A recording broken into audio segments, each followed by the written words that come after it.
Nabi Sulaiman alaihissalam, raja segala makhluk. Nabi Sulaiman alaihissalam adalah putra dari Nabi Daud alaihissalam. Sejak kecil, Nabi Sulaiman sudah menunjukkan tanda-tanda yang istimewa. Dia lebih cerdas dari siapapun, rajin beribadah dan rendah hati. Meskipun ayahnya adalah raja yang hebat, dia sama sekali tidak pernah sombong. Semua orang beranggapan Nabi Sulaiman pasti akan meneruskan tahta ayahnya, menjadi raja bagi kaum Bani Israel. Suatu hari, Nabi Daud mengajak Nabi Sulaiman ke persidangan. Saat itu, ada dua orang yang sedang berseteru. Baginda Raja, domba-domba miliknya masuk ke perkebunanku dan menghancurkan semua tanaman milikku. Saya minta ganti rugi. Mohon Baginda bisa memberikan nasihat yang adil. Saya sudah lama menunggu masa panen, dan sekarang saya tidak bisa memanennya. Nabi Daud bertanya kepada pemilik domba, apakah benar dombanya telah merusak perkebunan itu? Dan si pemilik domba membenarkan hal tersebut. Kemudian, Nabi Daud memutuskan pemilik domba harus menyerahkan ternaknya sebagai bentuk ganti rugi. Keputusan itu disambut gembira oleh pemilik kebun. Namun, keputusan itu terasa berat bagi pemilik domba. Nabi Sulaiman meminta izin kepada ayahnya untuk memberikan saran. Untuk sementara, pemilik domba harus menyerahkan dombanya kepada pemilik kebun. Domba itu bisa dimanfaatkan dan diambil hasilnya. Pemilik domba juga harus memperbaiki kebun yang rusak sampai kembali seperti semula. Setelah itu, semua harta tadi harus dikembalikan kepada pemiliknya masing-masing. Sifat-sifat kepemimpinan Nabi Sulaiman terus berkembang. Dan ketika Nabi Daud wafat, tahta kerajaan pun diwariskan kepadanya. Nabi Sulaiman memiliki kemampuan untuk mengolah besi, timah, dan tembaga. Kemudian mengembangkannya menjadi senjata dan alat pertahanan yang kuat. Kerajaan Nabi Sulaiman pun dikenal sebagai kerajaan yang hebat militernya dan makmur. Nabi Sulaiman mewarisi semua sifat mulia dari Nabi Daud, termasuk kenabiannya. Benar, Allah Subhanahu wa Ta'ala mengangkat Nabi Sulaiman sebagai nabi dan rasul utusannya untuk meneruskan perjuangan sang ayah membimbing Bani Israel agar terus beriman kepada Allah. Allah juga menundukkan semua makhluk lain seperti burung-burung, angin, hingga bangsa jin di bawah kuasa Nabi Sulaiman. Suatu hari, Nabi Sulaiman bersama pasukannya melintas di sebuah padang rumput. Tiba-tiba terdengar jeritan seekor semut. Bersembunyilah di rumahmu sebelum Sulaiman dan pasukannya menghancurkanmu di bawah kaki mereka. Nabi Sulaiman mendengarnya dan memerintahkan pasukannya untuk berhenti.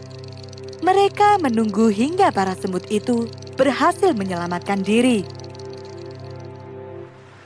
Pada saat Nabi Sulaiman melakukan perjalanan ke Yaman, dia melihat sistem penyaluran air yang luar biasa.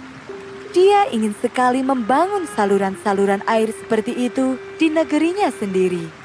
Namun sayang, negerinya tidak memiliki sumber mata air yang cukup. Karena itulah, Nabi Sulaiman mengumpulkan semua burung dan memberikan tugas untuk mencari mata air. Semua burung hadir memenuhi panggilan Nabi Sulaiman. Hanya burung Hud saja yang tidak hadir. Kenapa aku tidak melihat burung hud-hud? Aku pasti akan menghukumnya dengan siksaan yang berat, kecuali dia memberiku alasan yang jelas. Tak lama kemudian, burung Hud datang dengan wajah ketakutan. Dia khawatir mendapatkan hukuman dari Nabi Sulaiman. Burung berkata, dia membawa sebuah kabar penting. Kemudian dia bercerita bahwa dia melihat Ratu Bilqis dari kerajaan Sabah dan rakyatnya melakukan dosa besar. Mereka semua menyembah kepada matahari. Wahai matahari yang agung, limpahkan rahmat-Mu. Jadikan negeri ini lebih makmur dan lebih kuat. Doa itu pun diikuti oleh seluruh rakyatnya. Nabi Sulaiman tidak langsung percaya. Untuk membuktikannya, dia pun menulis sebuah surat kepada Ratu Bilqis. Aku akan melihat apakah kamu benar atau berbohong. Ambillah suratku ini dan kirimkan kepada Ratu Bilqis. Setelah itu, kamu boleh pulang. Kita lihat jawaban apa yang akan mereka berikan. Burung Hud pun menerima surat itu dan mengantarkannya ke kerajaan Sabah. Ratu Bilqis menerima surat itu. Isinya adalah ajakan untuk tunduk kepada Nabi Sulaiman dan beriman kepada Allah Subhanahu wa Ta'ala. Ratu Bilqis tidak mau tunduk begitu saja. Dia ingin melihat seberapa besar kerajaan Nabi Sulaiman. Pergilah kalian menghadap Raja Sulaiman, bawa hadiah yang mewah, dan lihatlah apakah mereka sekuat yang diceritakan atau tidak. Burung Hud mendengar rencana itu dan segera melaporkannya kepada Nabi Sulaiman. Mendengar informasi ini, Nabi Sulaiman memberikan perintah kepada para jin untuk membangun sebuah istana yang tidak ada tandingannya. Istana itu terbuat dari kaca dan di bawahnya mengalir sungai-sungai yang jernih. Nabi juga menyiapkan semua prajurit dari segala golongan, yaitu manusia, hewan, dan jin.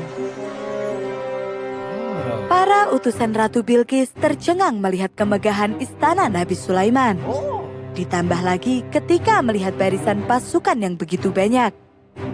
Mereka terbata-bata menyampaikan hadiah dan pesan dari sang ratu.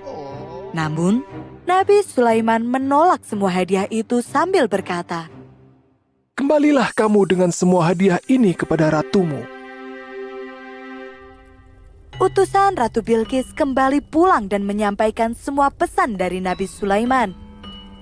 Raja Sulaiman berkata akan mengirim bala tentara ke sini jika ratu tidak menuruti perintahnya. Beliau meminta ratu untuk datang sendiri dan menyerahkan diri. Bagaimana kekuatan mereka? Mereka sangat kuat, ratu. Jawab sang utusan. Wajahnya terlihat pucat dan ketakutan. Ratu Bilqis mengumpulkan semua panglima dan meminta pendapat. Apa ratu berniat untuk menyerah dan membuang Tuhan yang selama ini kita sembah? Lalu, apa yang bisa kita lakukan? Kami hanya bisa berperang, ratu. Tapi kita akan kalah. Raja Sulaiman begitu kuat. Ratu Bilqis pun memutuskan untuk pergi ke kerajaan Nabi Sulaiman. Dia akan datang sendiri dan melihat sekuat apa Nabi Sulaiman. Perjalanan yang sangat panjang pun ditempuh oleh Ratu Bilqis. Tanpa diketahui oleh sang ratu, burung Hud selalu mengawasi gerak-geriknya. Ketika sang ratu sudah dekat, burung Hud pun pergi menemui Nabi Sulaiman untuk melapor. Nabi Sulaiman bermaksud untuk menunjukkan mukjizat yang dimilikinya kepada sang ratu, agar dia dan semua rakyatnya tunduk. Nabi Sulaiman bertanya kepada burung Hud, apa yang paling dicintai oleh Ratu Bilqis? Dan burung Hud menjawab, Singgasananya. Nabi Sulaiman kemudian bertanya kepada pasukannya, adakah yang sanggup membawa tahta itu? Jin Ifrit menjawab, Aku akan membawa tahta itu ke sini sebelum engkau sempat memejamkan matamu. dalam sekejap saja, tahta Ratu Bilqis yang berada di kerajaan Sabah sudah berpindah ke istana Nabi Sulaiman. Padahal jaraknya sangat jauh sekali. Nabi Sulaiman memanjatkan pujian kepada Allah Subhanahu wa Ta'ala atas semua mukjizat yang diberikan kepadanya. Allahu Akbar. Rombongan Ratu Bilqis disambut dengan ramah. Sama seperti para utusan terdahulu, rombongan kali ini pun terkagum-kagum pada kemegahan istana Nabi Sulaiman. Apalagi ketika sang ratu melihat sebuah kursi yang mirip dengan singgasana miliknya. Apakah tahtamu seperti ini?